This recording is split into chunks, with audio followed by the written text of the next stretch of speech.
السلام عليكم، الله يسعد اوقاتكم ان شاء الله بخير وبركه ويسعد ايامكم حبايبي. تعالوا نعمل السميت التركي وفوتوا على المقادير. بدنا 3 كاسات ونص طحين، معلقه صغيره زبده، ومعلقه صغيره سكر، و3 معالق زيت، وبدنا كاسه حليب، نص كاسه مي، ومعلقه خميره صغيره، ومعلقه سكر صغيره. هلا طبعا الحليب والمي دافين بدنا اياهم. هلا بنحطهم على الحليب ونتركهم ليتخمروا شي ربع ساعة. هلا بعد ما تخمروا حطينا الزبدة، معلقة الزبدة صغيرة، ونزلنا عليهم 3 كاسات ونص طحين. هلا بالبداية بنزل انا 3 كاسات وبعجنهم. هلا لا تنسوا تنزلوا عليهم معلقة صغيرة ملح. هلا بعجنهم،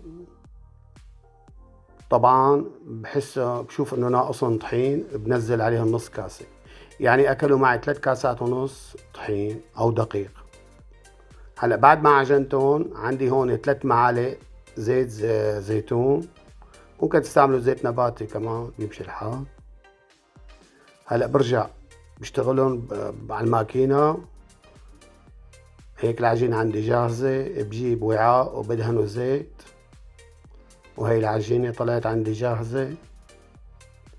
طبعا هلا بحطها وبتركها لحتى تختمر او تتضاعف. هلا بغطيها بنايلو وبتركها بمكان دافي. طبعا اكلت حوالي ساعة مني. هلا بعد ساعة شوفوا كيف طلعت معي، تضاعفت والعجينة كتير طرية وكتير ظريفة مثل ما انتم شايفين. ليونة معنا عادية ابدا. هلا بجيب على الطاولة وبرش شوية طحين او على صينية، وبقرصهم كلهم بنفس الحجم.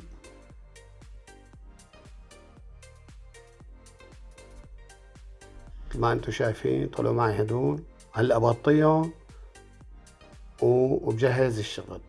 هلا بدي معلقة ونص سكر، وبدي كاسة او نص كاسة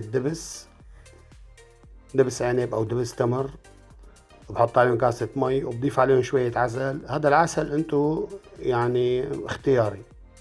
هلا بحركهم منيح، وبجيب قدر 250 جرام سمسم، وبجيب صينية بحط عليها ورق الزبدة. وهلأ طريقة الشغل أكيد هيك، في ناس بيعملوها دائرية، أنا حبيت نعملها عادية. هلأ بغطسها بالمي والدبس، وبحطها بقلب السمسم، بلكها بالسمسم، وبيشتغلوا كلهم على نفس المبدأ هذا. مثل ما انتم شايفين بساويهم هيك حبال طويلة، وبعملهم هيك. هلا بنزلها بالدبس،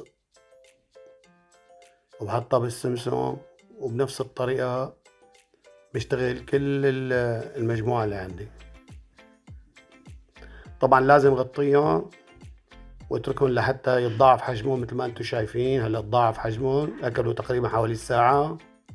عندي مي، بدي بخ مي عليهم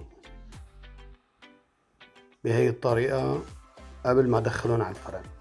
بجيب صينية بحط عليها مي سخنة، وبحطها بأرضية الفرن مشان تساعدني على ترطيب العجينة، مشان ما تنشف العجينة معي بسرعة. وبدخلهم بالفرن على درجة حرارة 230 تقريبا. اكلوا معي 20 دقيقة بالفرن. مثل ما انتم شايفين، اكيد الفرن عندكم انتم بتعرفوا كيف شكله ودرجة حرارته.